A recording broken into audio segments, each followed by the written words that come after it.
शिवरात्रि व्रत के उद्यापन की विधि।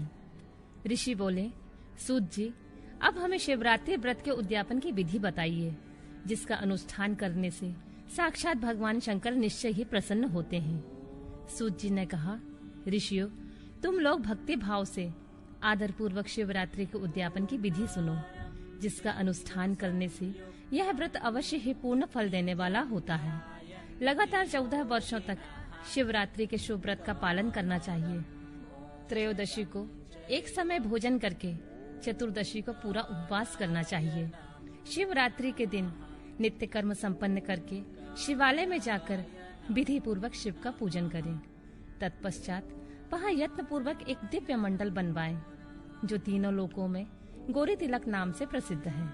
उसके मध्य भाग में दिव्य लिंगतोभद्र मंडल की रचना करें, अथवा मंडप के भीतर सर्वतोभद्र मंडल की निर्माण करें। वहाँ प्रजापति नामक कलशों की स्थापना करनी चाहिए। वे शुभ कलश वस्त्र, फल और दक्षिणा के साथ होने चाहिए। उन सबको मंडप के पार्श्व भाग में यत्न पूर्वक स्थापित करें। मंडप के मध्य भाग में एक सोने का अथवा दूसरी धातु तांबे आदि का बना हुआ कलश स्थापित करें। व्रती पुरुष उस कलश पर पार्वती सहित शिव की सुवर्णमयी प्रतिमा बनाकर रखें। वह प्रतिमा एक पल तोले अथवा आधे पल तोले की होनी चाहिए, या जैसी अपनी शक्ति हो उसके अनुसार प्रतिमा बनवा लें। वाम भाग में पार्वती की ओर, दक्षिण भाग में शिव की प्रतिमा स्थापित करके रात्रि में उनका पूजन करें।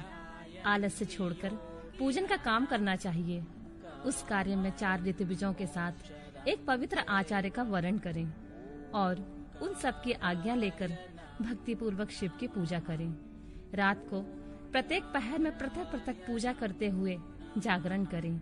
व्रती पुरुष भगवत संबंधी कीर्तन, गीत एवं नृत्य आदि के साथ सारी रात बिताएं। इस प्रकार विधिवत पूजन करके भगवान शिव को संतुष्ट करके प्रातःकाल पुनः पूजन करने के पश्चात सविधि होम करें। फिर यथाशक्ति प्रजापत्य विधान करें। फिर ब्राह्मणों को भक्ति पूर्वक भोजन कराएं और यथाशक्ति दान दें। इसके बाद वस्त्र, अलंकार तथा आभूषणों द्वारा पत्नी सहित ऋतविजों को अलंकृत करके उन्हें विधि पूर्वक पृथक पृथक दान दें। फिर आवश्यक सामग्रियों से युक्त बछड़े सहित गौयों का आचार्यों को यह कहकर विधि पूर्वक दान दें कि इस दान से भगवान शिव मुझ पर प्रसन्न हो। तत्पश्चात कलश सहित उस मूर्ति को वस्त्र के साथ वृषभ की पीठ पर रखकर संपूर्ण अलंकारों सहित उसे आचार्य को समर्पित कर दें। इसके बाद हाथ जोड़कर मस्तक झुकाकर बड़े प्रेम से गदगद वाणी में महाप्रभु महेश्वर से प्रार्थना करें। देवारी देव महादेव, शरणागत वत्सल देवेश्वर, इस व्रत से संतुष्ट हो आप मेरे ऊपर कृपा कीजिए। शिव शंकर, मैंने भक्ति भाव से इस व्रत का पालन किया है। इसमें जो कमी रह गई हो वह आपके प्रसाद से पूरी हो जाए। शंकर, मैंने अनजाने में या जानबूझकर जो जप पूजन आदि किया है वह आपकी कृपा से सफल हो। इस तरह परमात्मा शिव को पुष्पांजलि अर्पण करके फिर नमस्कार एवं प्रार्थना करें। जिसने इस व्रत को पूरा कर लिया उसके उस व्रत में कोई न्यूनता नहीं रहती। उससे वह मनोवांछित सिद्धि प्राप्त कर लेता है, इसमें संशय नहीं है। अनजान में शिवरात्रि व्रत करने से एक भील पर भगवान शंकर की अद्भुत कृपा। ऋषियों ने पूछा, सूत जी, पूर्व काल में किसने इस उत्तम शिवरात्रि व्रत का पालन किया था, और अनजान में भी इस व्रत का पालन करके किसने कौन सा फल प्राप्त किया था? सूत जी ने कहा, ऋषियों, तुम सब लोग सुनो। मैं इस विषय में एक निषाद का प्राचीन इतिहास सुनाता हूँ, जो सब पापों का नाश करने वाला है। पहले की बात है, किसी वन में एक भील रहता था, जिसका नाम था गुरुदूह। उसका कुटुंब बड़ा था तथा वह बड़ा बलवान और क्रूर स्वभाव होने के कारण क्रूरता पूर्वक कर्म में तत्पर रहता था। वह प्रतिदिन वन में जाकर मृगों को मारता और वहीं रहकर नाना प्रकार की चोरियां करता था। उसने बचपन से ही कभी कोई ऐसा शुभ कर्म नहीं किया था। इस प्रकार वन में रहते हुए उस दुरात्मा भील का बहुत समय बीत गया। तदनंतर एक दिन बड़ी सुंदर एवं शुभ कारक शिवरात्रि आई, किंतु वह दुरात्मा घने जंगल में निवास करने वाला था, इसलिए उस व्रत को नहीं जानता था। उसी दिन उस भील के माता पिता और पत्नी ने भूख से पीड़ित होकर उससे याचना की, वनेचर हमें खाने को दो।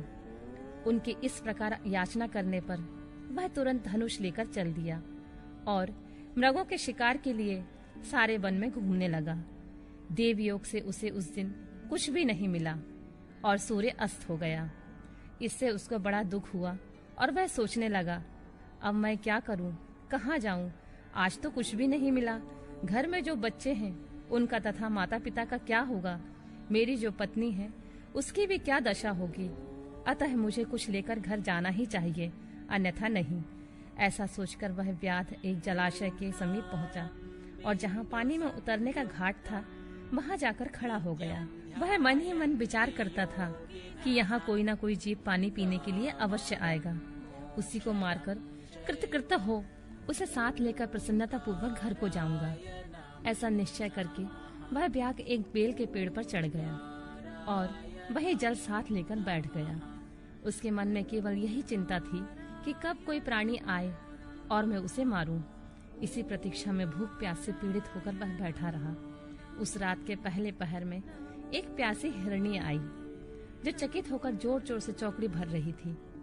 ब्राह्मणों, उस मृगी को देखकर व्याघ्र को बड़ा हर्ष हुआ। उसने तुरंत ही उसके वध के लिए अपने धनुष पर एक बाण का संघान किया। ऐसे करते हुए उसके हाथ के धक्के से थोड़ा सा जल और बिल्व पत्र नीचे गिर पड़े।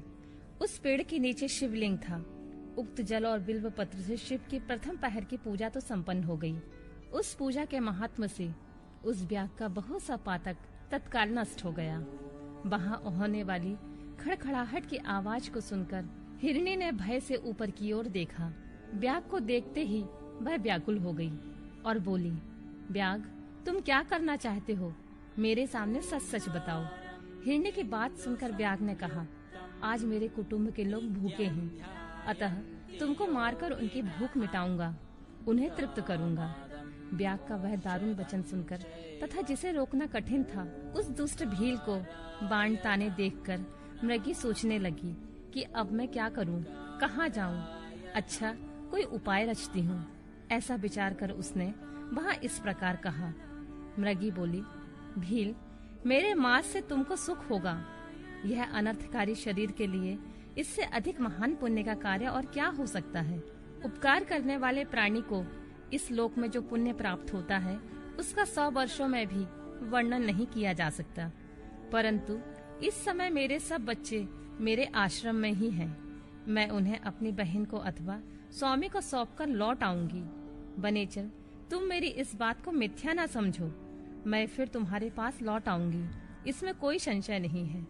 सत्य से ही धरती टिकी हुई है, सत्य से ही समुद्र अपनी मर्यादा में स्थित है और सत्य से ही निर्झरों में जल की धाराएं गिरती रहती हैं। सत्य में ही सब कुछ स्थित है। सूत जी कहते हैं, मृगी के ऐसा कहने पर जब व्याघ्र ने उसकी बात नहीं मानी, तब उसने अत्यंत विस्मित एवं भयभीत हो पुनः इस प्रकार कहना आरंभ किया। व्याध, सुनो, मैं तुम्हारे सामने ऐसी शपथ खाती हूँ जिससे घर जाने में अवश्य तुम्हारे पास लौट आऊंगी। ब्राह्मण यदि वेदी बेचे और तीनों काल संध्या न करे तो उसे जो पाप लगता है, पति की आज्ञा का उल्लंघन करके स्वेच्छा अनुसार कार्य करने वाली स्त्रियों को जिस पाप की प्राप्ति होती है, किए हुए उपकार को ना मानने वाले, भगवान शंकर से विमुख रहने वाले, दूसरों से द्रोह करने वाले, धर्म को लांघने वाले तथा विश्वासघात और छल करने वाले लोगों को जो पाप लगता है, उसी पाप से मैं भी लिप्त हो जाऊं यदि लौटकर यहाँ ना आऊं। इस तरह अनेक शपथ खाकर जब मृगी चुपचाप खड़ी हो गई, तब उस व्याध ने उस पर विश्वास करके कहा, अच्छा, अब तुम अपने घर को जाओ। तब वह मृगी बड़े हर्ष के साथ पानी पीकर अपने आश्रम मंडल में गई। इतने में ही रात का पहला पहर व्याघ्र के जागते ही जागते बीत गया। तब उस हिरणी की बहन, दूसरी मृगी जिसका पहले ने स्मरण किया था, उसी की राह देखती हुई जल पीने के लिए वहां आ गई। उसे देखकर भील ने स्वयं वाण को तरकस से खींचा। ऐसा करते समय पुनः पहले की भांति भगवान शिव के ऊपर जल और बिलपत्र गिरे। उसके द्वारा महात्मा शंभु की दूसरे पहर की पूजा संपन्न हो गई। यद्यपि वह प्रसंगवश ही हुई थी, तो भी ब्याग के लिए सुखदायिनी हो गई। मृगी ने उसे बाण खींचते हुए देख पूछा, वनेचर, यह क्या करते हो?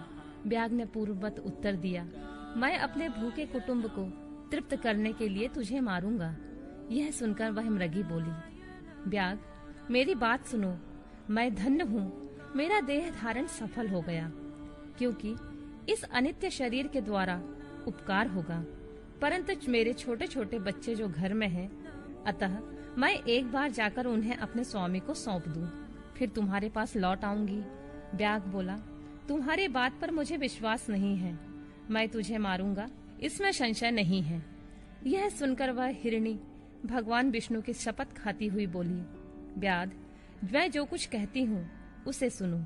यदि मैं लौट कर ना आऊं और अपना सारा पुण्य हार जाऊं, क्योंकि जो वचन देकर उसे पलट जाता है वह अपने पुण्य को हार जाता है। जो पुरुष अपनी विवाहित स्त्री को त्याग कर दूसरे के पास जाता है, वैदिक धर्म का उल्लंघन करके कपोल कल्पिक धर्म पर चलता है, भगवान विष्णु का भक्त होकर शिव की निंदा करता है, माता पिता की निधन तिथि को श्राद्ध आदि न करके उसे सूना बिता देता है, तथा मन में संताप का अनुभव करके अपने दिए हुए वचन को पूरा करता है, ऐसे लोगों को जो पाप लगता है वही मुझे भी लगे, यदि मैं लौटकर ना आऊं। सूत जी कहते हैं, उसके ऐसा कहने पर ब्याध ने उस मृगी से कहा, जाओ। मृगी जल पीकर हर्ष पूर्वक अपने आश्रम को गई। इतने में ही रात का दूसरा प्रहर भी ब्याग के जागते जागते बीत गया। इसी समय तीसरा प्रहर आरंभ हो जाने पर मृगी के लौटने में बहुत विलंब हुआ जान चकित हो ब्याध उसकी खोज करने लगा। इतने में ही उसने जल के मार्ग में एक हिरण को देखा। वह बड़ा हष्ट-पुष्ट था। उसे देखकर वनेचर को बड़ा हर्ष हुआ और वह धनुष पर बाण रखकर उसे मार डालने के लिए उद्यत हुआ। ऐसा करते समय उसके प्रारब्धवश कुछ जल और बिल्वपत्र शिवलिंग पर गिरे। उससे उसके सौभाग्य से भगवान शिव के तीसरे प्रहर की पूजा संपन्न हो गई। इस तरह भगवान ने उस पर अपनी दया दिखाई। पत्तों के गिरने आदि का शब्द सुनकर उस मृग ने ब्याध की ओर देखा और पूछा, क्या करते हो? ब्याध ने उत्तर दिया, मैं अपने कुटुंब को भोजन देने के लिए तुम्हारा वध करूंगा। ब्याध की यह बात सुनकर हिरण के मन में बड़ा हर्ष हुआ और तुरंत ही ब्याध से इस प्रकार बोला, मैं धन्य हूँ, मेरा हष्ट-पुष्ट होना सफल हो गया, क्योंकि मेरे शरीर से आप लोगों को जो तृप्ति होगी, जिसका शरीर परोपकार के काम नहीं आता, उसका यह सब कुछ व्यर्थ चला गया। जो सामर्थ्य रहते हुए भी किसी का उपकार नहीं करता, उसके वह सामर्थ्य व्यर्थ चली जाती है तथा वह परलोक में नरकगामी होता है। परंतु एक बार मुझे जाने दो, मैं अपने बालकों को उनकी माता के हाथ में सौंपकर उन सबको धीरज बंधाकर यहाँ लौट आऊंगा। ऐसा कहने पर ब्याध मन ही मन बड़ा विस्मित हुआ। उसका हृदय कुछ शुद्ध हो गया था और उसके सारे पाप पुण्य नष्ट हो चुके थे। उसने इस प्रकार कहा। ब्याध बोला, जो जो यहाँ आए वे सब तुम्हारी ही तरह बातें बनाकर चले गए, परंतु वे वंचक अभी तक यहाँ नहीं लौटे हैं। मृग, तुम भी इस समय संकट में हो, इसलिए झूठ बोलकर चले जाओगे, फिर आज मेरा जीवन निर्वाह कैसे होगा? मृग बोला, ब्याध, मैं जो कुछ कहता हूँ उसे सुनो, मुझ में असत्य नहीं है। सारा चराचर ब्रह्मांड सत्य से ही तो टिका हुआ है। जिसकी वाणी झूठी होती है उसका पुण्य उसी क्षण नष्ट हो जाता है। तथापि भील, तुम मेरी सच्ची प्रतिज्ञा सुनो। संध्या काल में मैथुन तथा शिवरात्रि के दिन भोजन करने से जो पाप लगता है, झूठी गवाही देने से, धरोहर को हड़प लेने से तथा संध्या न करने से दुष्ट को जो पाप होता है, वही पाप मुझे भी लगे, यदि मैं लौटकर ना आऊं। जिसके मुख से कभी शिव का नाम नहीं निकलता, जो सामर्थ्य रहते हुए भी दूसरों का उपकार नहीं करता, पर्व के दिन श्रीफल तोड़ता, अवक्ष भक्षण करता तथा शिव की पूजा किए बिना और भस्म लगाए बिना भोजन कर लेता है, इन सब का पातक मुझे लगे, यदि मैं लौटकर ना आऊं। सूत जी कहते हैं, उसकी बात सुनकर ब्याध ने कहा, जाओ शीघ्र लौटना। ब्याग के ऐसा कहने पर मृग पानी पीकर चला गया। वे सब अपने आश्रम पर मिले। तीनों ही प्रतिज्ञाबद्ध हो चुके थे। आपस में एक दूसरे के वृतांत को भली भांति सुनकर सत्य के पाश से बंधे हुए उन सब ने यही निश्चय किया कि यहाँ अवश्य जाना चाहिए। इस निश्चय के बाद वहाँ बालकों को आश्वासन देकर वे सब के सब जाने के लिए उत्सुक हो गए। उस समय जेठी मृगी ने वहाँ अपने स्वामी से कहा, स्वामिन, आपके बिना यह बालक कैसे रहेंगे? प्रभु, मैंने ही वहाँ पहले जाकर प्रतिज्ञा की है, इसलिए केवल मुझे ही जाना चाहिए। आप दोनों यहीं रहें। उसकी यह बात सुनकर छोटी मृगी बोली, बहन, मैं तुम्हारी सेविका हूँ, इसलिए आज मैं ही ब्यात के पास जाती हूँ, तुम यहीं रहो। यह बात सुनकर मृग बोला, मैं ही वहाँ जाता हूँ, तुम दोनों यहाँ रहो, क्योंकि शिशुओं की रक्षा माता से ही होती है। स्वामी की यह बात सुनकर उन दोनों मृगियों ने धर्म की दृष्टि से उसे स्वीकार नहीं किया। वे दोनों अपने पति से प्रेम पूर्वक बोली, प्रभु, पति के बिना यह जीवन धिक्कार है। तब उन्होंने सब अपने बच्चों को सांत्वना देकर उन्हें पड़ोसियों के हाथ में सौंप दिया और स्वयं शीघ्र ही उस स्थान को प्रस्थान किया जहाँ वह ब्याध शिरोमणि उनकी प्रतीक्षा में बैठा था। उन्हें जाते देख उनके वे सब बच्चे भी पीछे पीछे चले आए। उन्होंने यह निश्चय कर लिया था कि इनके माता पिता की जो गति होगी वह हमारी भी होगी। उन सबको एक साथ आया देखकर ब्यात को बड़ा हर्ष हुआ। उसने धनुष पर बाण रखा। उस समय पुनः जल और बिल्व पत्र शिव के ऊपर गिरे। उससे शिव के चौथे प्रहर की शुभ पूजा संपन्न हो गई। उस समय ब्यात का सारा पाप तत्काल भस्म हो गया। इतने में ही दोनों मृगियों और मृग बोल उठे, ब्यात शिरोमणि, शीघ्र कृपा करके हमारे शरीर को सार्थक करो। उनकी यह बात सुनकर ब्यात को बड़ा विस्मय हुआ। शिव पूजा के प्रभाव से उसको दुर्लभ ज्ञान प्राप्त हो गया। उसने सोचा, ये मृग ज्ञानहीन पशु होने पर भी धन्य है, सर्वथा आदरणीय है, क्योंकि अपने शरीर से ही परोपकार में लगे हुए हैं। मैंने इस समय मनुष्य जन्म पाकर भी किस पुरुषार्थ का साधन किया है?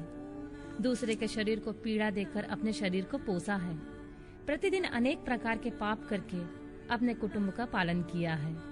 हाय, ऐसे पाप करके मेरी क्या गति होगी, अथवा मैं किस गति को प्राप्त होऊंगा? मैंने जन्म से लेकर अब तक जो पातक किया है उसका इस समय मुझे स्मरण हो रहा है। मेरे जीवन को धिक्कार है, धिक्कार है। इस प्रकार ज्ञान संपन्न होकर ब्याध ने जब अपने बाण को रोक लिया और कहा, श्रेष्ठ मृगो, तुम जाओ, तुम्हारा जीवन धन्य है।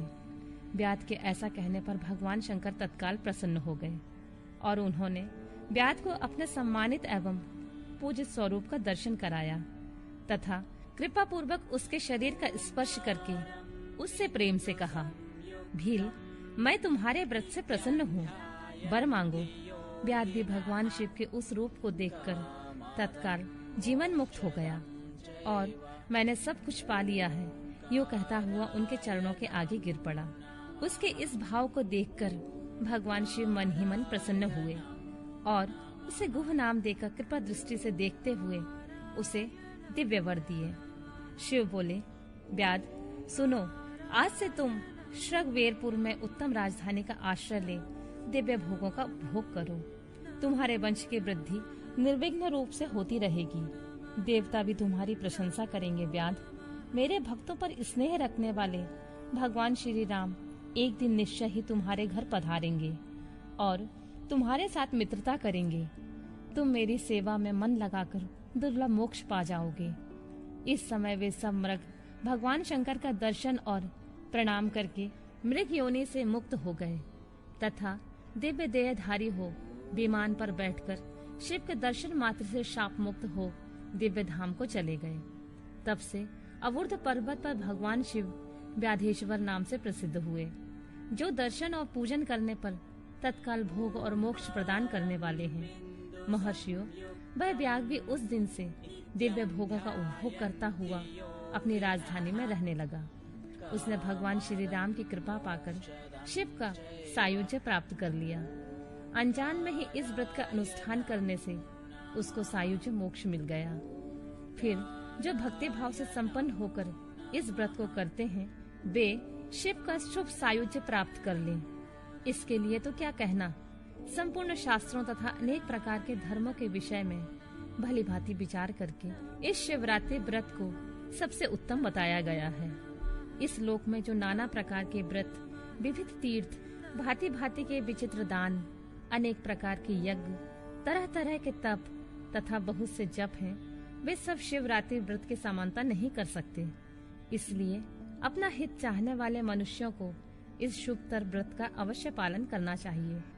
यह शिवरात्रि व्रत दिव्य है, इससे सदा भोग और मोक्ष की प्राप्ति होती है। महर्षियों, यह शुभ शिवरात्रि व्रत वृतराज के नाम से विख्यात है। इसके विषय में सब बातें मैंने तुम्हें बता दी हैं।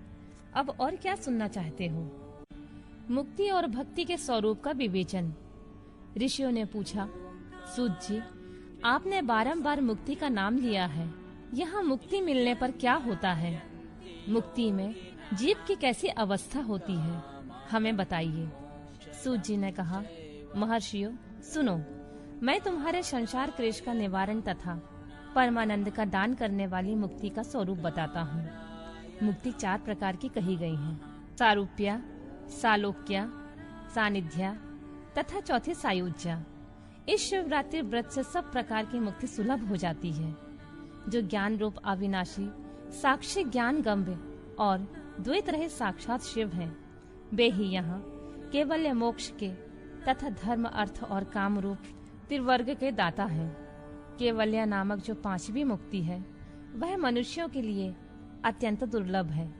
मुनिवरों, मैं उसका लक्षण बताता हूँ, सुनो। जिनसे यह समस्त जगत उत्पन्न होता है, जिनके द्वारा इसका पालन होता है तथा अंतोतगत्वा यह जिनमें लीन होता है, वे ही शिव हैं। जिससे यह संपूर्ण जगत व्याप्त है, वही शिव का रूप है।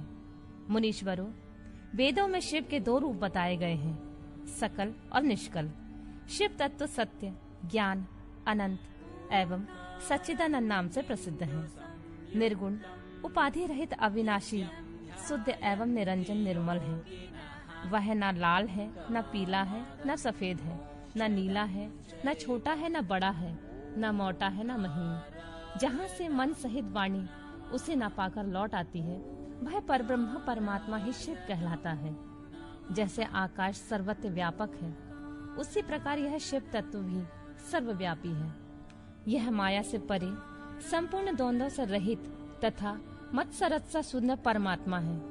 यह शिव ज्ञान का उदय होने से निश्चय ही उसकी प्राप्ति होती है, अथवा दूजो सूक्ष्म बुद्धि के द्वारा शिव का ही भजन ध्यान करने से सत्पुरुषों को शिव पद की प्राप्ति होती है। संसार में ज्ञान प्राप्ति अत्यंत कठिन है, परंतु भगवान का भजन अत्यंत सुकर माना गया है। इसलिए संत शिरोमणि पुरुष मुक्ति के लिए भी शिव का भजन करते हैं। ज्ञान स्वरूप मोक्षदाता परमात्मा शिव भजन के अधीन है। भक्ति से बहुत से पुरुष सिद्धि लाभ करके प्रसन्नता पूर्वक परम मोक्ष पा गए हैं। भगवान शंभु की शक्ति ज्ञान की जननी मानी गई है, जो सदा भोग और मोक्ष देने वाली होती है। वह साधु महापुरुषों की कृपा प्रसाद से सुलभ होती है। उत्तम प्रेम का अंकुर ही उसका लक्षण है। दूजो, वह भक्ति भी सगुण और निर्गुण के भेद से 2 प्रकार की जाननी चाहिए।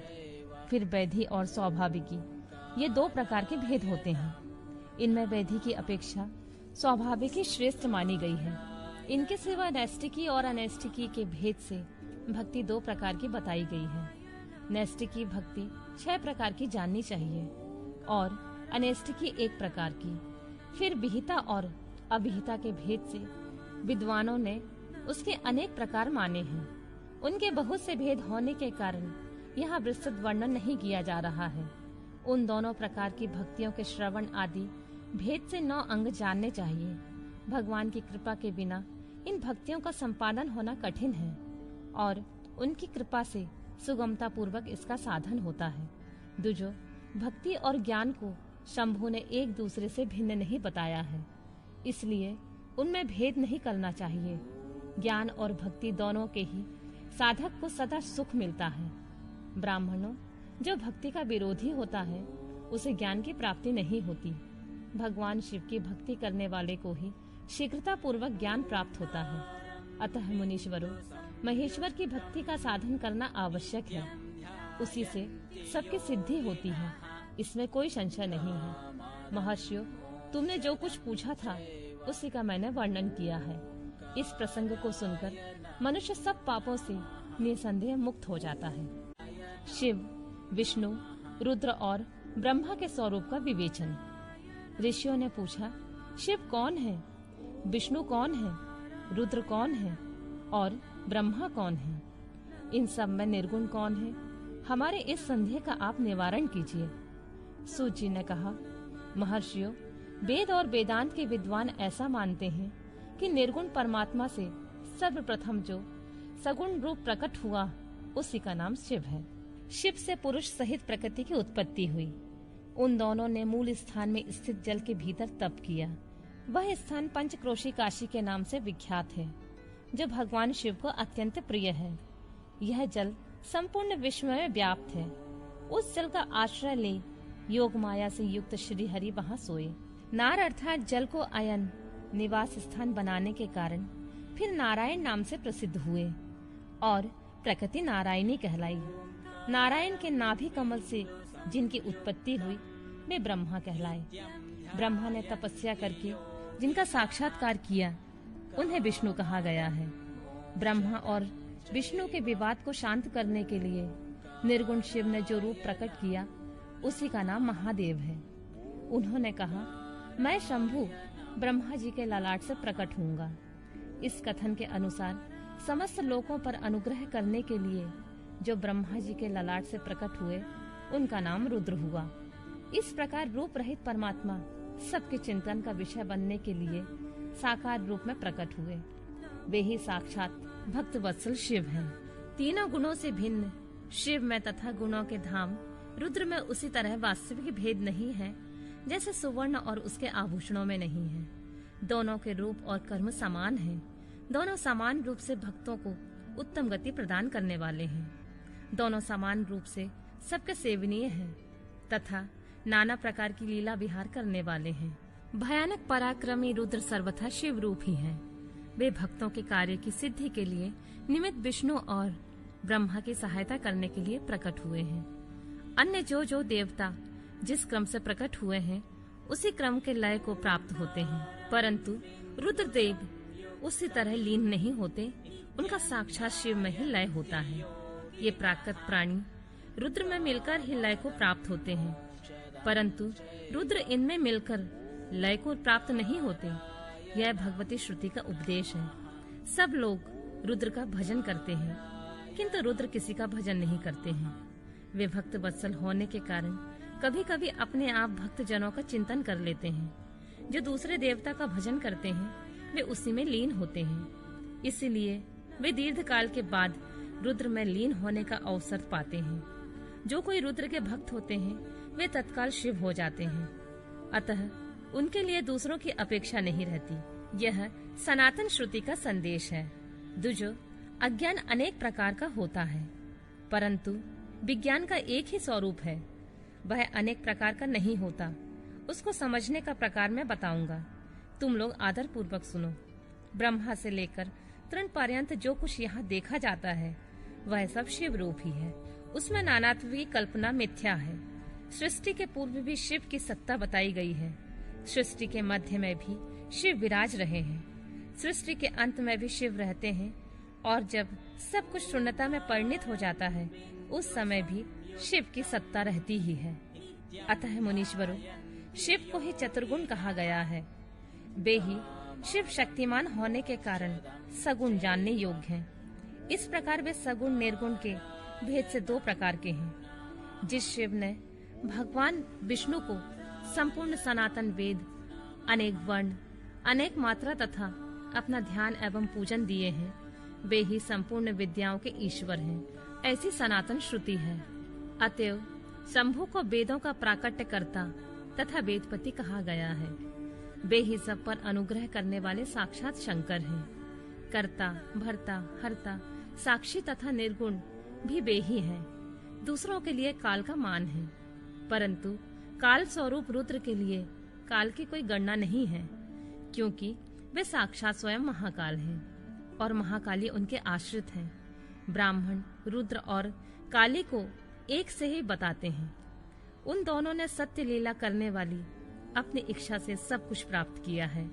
शिव का कोई उत्पादक नहीं है, उनका कोई पालक और संहारक नहीं है। वे स्वयं सबके हेतु हैं और एक होकर भी अनेकता को प्राप्त हो सकते हैं और अनेक होकर भी एकता को। एक ही बीज बाहर होकर वृक्ष और फल आदि के रूप में परिणित होता हुआ पुनः बीज भाव को प्राप्त हो जाता है। इसी प्रकार शिव रूपी महेश्वर स्वयं एक से अनेक होने में हेतु है। यह उत्तम शिव ज्ञान तत्वतः बताया गया है। ज्ञानवान पुरुष ही इसको जानता है, दूसरा नहीं। मुनि बोले, सूत जी, आप लक्षण सहित ज्ञान का वर्णन कीजिए, जिसको जानकर मनुष्य शिव भाव को प्राप्त हो जाता है। सारा जगत शिव कैसे है अथवा शिव ही संपूर्ण जगत कैसे है? ऋषियों का यह प्रश्न सुनकर पौराणिक शिरोमणि सूत जी ने भगवान शिव के चरणार बिंदों का चिंतन करके उनसे कहा, शिव संबंधी तत्व ज्ञान का वर्णन तथा उनकी महिमा, कोटि रुद्र संहिता का महात्मा और उपसंहार। सूत जी ने कहा, ऋषियों, मैंने शिव ज्ञान जैसे सुना है उसे बता रहा हूँ, तुम लोग सुनो। वह अत्यंत गुहा और परम मोक्ष स्वरूप है। ब्रह्मा, नारद, सनकादि मुनि, व्यास तथा कपिल, इनके समाज में इन्हीं लोगों ने निश्चय करके ज्ञान का जो स्वरूप बताया है उसी को यथार्थ ज्ञान समझना चाहिए। संपूर्ण जगत शिवमय है। यह ज्ञान सदा अनुशीलन करने योग्य है। सर्वज्ञ विद्वान को यह निश्चित रूप से जानना चाहिए कि शिव सर्वमय है। ब्रह्मा से लेकर तृण पर्यंत जो जगत दिखाई देता है वह सब शिव ही है। वे महादेव जी ही शिव कहलाते हैं। जब उनकी इच्छा होती है तब वे इस जगत की रचना करते हैं। वे ही सबको जानते हैं, उनको कोई नहीं जानता। वे इस जगत की रचना करके स्वयं इसके भीतर प्रविष्ट होकर इससे दूर हैं। वास्तव में उनका इसमें प्रवेश नहीं हुआ है, क्योंकि वे निर्लिप्त सच्चिदानंद स्वरूप हैं। जैसे सूर्य आदि ज्योतियों का जल में प्रतिबिंब पड़ता है, वास्तव में जल के भीतर उनका प्रवेश नहीं होता, उसी प्रकार साक्षात शिव के विषय में समझना चाहिए। वस्तुतः तो वे ही स्वयं सब कुछ हैं। मतभेद ही अज्ञान है, क्योंकि शिव से भिन्न किसी द्वैत वस्तु की सत्ता नहीं है। संपूर्ण दर्शनों में मतभेद ही दिखाया जाता है, परंतु वेदांती नित्य अद्वैत तत्व का वर्णन करते हैं। जीव परमात्मा शिव का ही अंश है, परंतु अविद्या से मोहित होकर अवश हो रहा है और अपने को शिव से भिन्न समझता है। अविद्या से मुक्त होने पर वह शिव ही हो जाता है। शिव सबको व्याप्त करके स्थित है और संपूर्ण जंतुओं में व्यापक है। वे जड़ और चेतन सबके ईश्वर होकर स्वयं ही सबका कल्याण करते हैं। जो विद्वान पुरुष वेदांत मार्ग का आश्रय ले उनके साक्षात्कार के लिए साधना करता है, उससे वह साक्षात्कार रूप फल अवश्य प्राप्त होता है। व्यापक अग्नि तत्व प्रत्येक काठ में स्थित है, परंतु जो उस काठ का मंथन करता है वही असन्निग्ध रूप से अग्नि को प्रकट करके देखता है। उसी तरह जो बुद्धिमान वहाँ भक्ति आदि साधनों का अनुष्ठान करता है, उसे अवश्य शिव का दर्शन प्राप्त होता है। इसमें संशय नहीं है। सर्वत्र केवल शिव है, शिव है, शिव है, दूसरी कोई वस्तु नहीं है। वे शिव भ्रम से ही सदा नाना रूपों में भासित होते हैं। जैसे समुद्र, मिट्टी अथवा सुवर्ण, ये उपाधि भेद से नानात्व को प्राप्त होते हैं। उसी प्रकार भगवान शंकर भी उपाधियों से अनेक रूपों में भासते हैं। कार्य और कारण में वास्तविक भेद नहीं होता, केवल भ्रम से भरी हुई बुद्धि के द्वारा ही उसमें भेद की प्रतीति होती है। भ्रम दूर होते ही भेद बुद्धि का नाश हो जाता है। जब बीज से अंकुर उत्पन्न होता है तब वह नानात्व को प्रकट करता है। फिर अंत में वह बीज रूप में ही स्थित होता है और अंकुर नष्ट हो जाता है। ज्ञानी बीज रूप में ही स्थित है और नाना प्रकार के विकार अंकुर रूप हैं। उन विकार स्वरूप अंकुरों की निवृत्ति हो जाने पर पुरुष फिर ज्ञानी रूप में स्थित होता है। इसमें अन्यथा विचार नहीं करना चाहिए। सब कुछ शिव है और शिव ही सब कुछ है। शिव तथा संपूर्ण जगत में कोई भेद नहीं है। फिर क्यों कोई अनेकता देखता है और क्यों एकता ढूंढता है? जैसे एक ही सूर्य नामक ज्योति जल आदि उपाधियों में विशेष रूप से नाना प्रकार की दिखाई देती है, उसी प्रकार शिव भी है। जैसे आकाश सर्वत्र व्यापक होकर भी स्पर्श आदि बंधन में नहीं आता, उसी प्रकार व्यापक शिव भी कहीं नहीं बनते। अहंकार से युक्त होने के कारण शिव का अंश जीव कहलाता है। उस अहंकार से मुक्त होने पर वह साक्षात शिव ही है। कर्मों के भोग में लिप्त होने के कारण जीव तुच्छ है और निर्लिप्त होने के कारण शिव महान है। जैसे एक ही सुवर्ण आदि चांदी आदि से मिल जाने पर कम कीमत का हो जाता है, उसी प्रकार अहंकार युक्त जीव अपना महत्व खो बैठता है।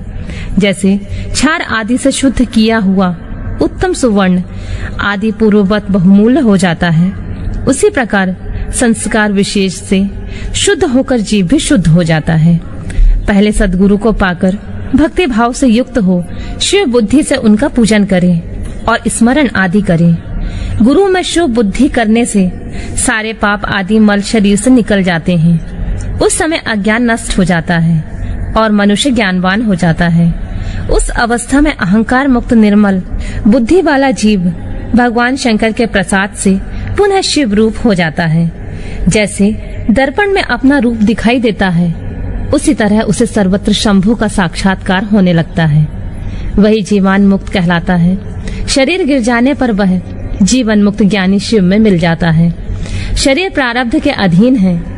जो उस देह के अभिमान से रहित है, उसे ज्ञानी माना गया है। जो शुभ वस्तु को पाकर हर्ष से खिल नहीं उठता, अशुभ वस्तु को पाकर क्रोध या शोक नहीं करता तथा दुख सुख आदि सभी द्वंद्वों में संभाव रखता है, वह ज्ञानवान कहलाता है। आत्मचिंतन से तत्वों के विवेक से ऐसा प्रयत्न करें कि शरीर से अपनी पृथकता का बोध हो जाए। मुक्ति की इच्छा रखने वाला पुरुष शरीर एवं उसके अभिमान को त्याग कर अहंकार शून्य एवं मुक्त हो सदाशिव में विलीन हो जाता है। अध्यात्म चिंतन एवं भगवान शिव की भक्ति ये ज्ञान का मूल कारण है। भक्ति के साधन विषयक प्रेम की उपलब्धि बताई गई है। प्रेम से श्रवण होता है, श्रवण से सत्संग प्राप्त होता है और सत्संग से ज्ञानी गुरु की उपलब्धि होती है। गुरु की कृपा से ज्ञान प्राप्त हो जाने पर मनुष्य निश्चय ही मुक्त हो जाता है। इसलिए जो समझदार है उसे सदा शंभु का ही भजन करना चाहिए। जो अनन्य भक्ति से युक्त होकर शंभु का भजन करता है, उसे अंत में अवश्य ही मोक्ष प्राप्त होता है। अतः मुक्ति की प्राप्ति के लिए भगवान शंकर से बढ़कर दूसरा कोई देवता नहीं है। उनकी शरण से लेकर जीव संसार बंधन से मुक्त हो जाता है। ब्राह्मणों, इस प्रकार वहाँ पधारे हुए ऋषियों ने परस्पर निश्चय करके जो यह ज्ञान की बात बताई है, उसे अपनी बुद्धि के द्वारा प्रयत्न पूर्वक धारण करना चाहिए। मुनीश्वरों, तुमने जो कुछ पूछा था वह सब मैंने तुम्हें बता दिया है, इसलिए तुम्हें प्रयत्न पूर्वक गुप्त रखना चाहिए। बताओ और क्या सुनना चाहते हो? ऋषि बोले, व्यास शिष्य, आपको नमस्कार है। आप धन्य हैं, शिव भक्तों में श्रेष्ठ हैं। आपने हमें शिव तत्व संबंधी परम उत्तम ज्ञान का श्रवण कराया है। आपकी कृपा से हमारे मन में भ्रांति मिट गई है। हम आपसे मोक्षदायक शिव तत्व का ज्ञान पाकर बहुत संतुष्ट हुए हैं। सूत जी ने कहा, दुजो, जो नास्तिक हो, श्रद्धाहीन हो, शठ हो, जो भगवान शिव का भक्त न हो तथा इस विषय को सुनने की रुचि न रखता हो, उसे इस तत्व ज्ञान का उपदेश नहीं देना चाहिए। व्यास जी ने इतिहास, पुराणों, वेदों और शास्त्रों का बारंबार विचार करके उनका सार निकालकर मुझे उपदेश दिया है। इसका एक बार श्रवण करने मात्र से सारे पाप भस्म हो जाते हैं। अभक्त की भक्ति प्राप्त होती है और भक्ति की भक्ति बढ़ती है। दोबारा सुनने से उत्तम भक्ति प्राप्त होती है। तीसरी बार सुनने से मोक्ष प्राप्त होता है। अतः भोग और मोक्ष रूप फल की इच्छा रखने वाले लोगों को इसका बारंबार श्रवण करना चाहिए। उत्तम फल को पाने के उद्देश्य से इस पुराण की 5 आवृत्तियां करनी चाहिए। ऐसा करने पर मनुष्य उसे अवश्य पाता है, इसमें संदेह नहीं है, क्योंकि यह व्यास जी का वचन है। जिसने इस उत्तम पुराण को सुना है उसे कुछ भी दुर्लभ नहीं है। यह शिव विज्ञान भगवान शंकर को अत्यंत प्रिय है। यह भोग और मोक्ष देने वाला तथा शिव भक्ति को बढ़ाने वाला है। इस प्रकार मैंने शिव पुराण की चौथी आनंददायिनी तथा परम पुण्यमयी संहिता कही है, जो कोटि रुद्र संहिता के नाम से विख्यात है। जो पुरुष एकाग्रचित हो भक्ति भाव से इस संहिता को सुनेगा या सुनाएगा, वह समस्त भोगों का उपभोग करके अंत में परम गति को प्राप्त कर लेगा। कोटि रुद्र संहिता संपूर्ण।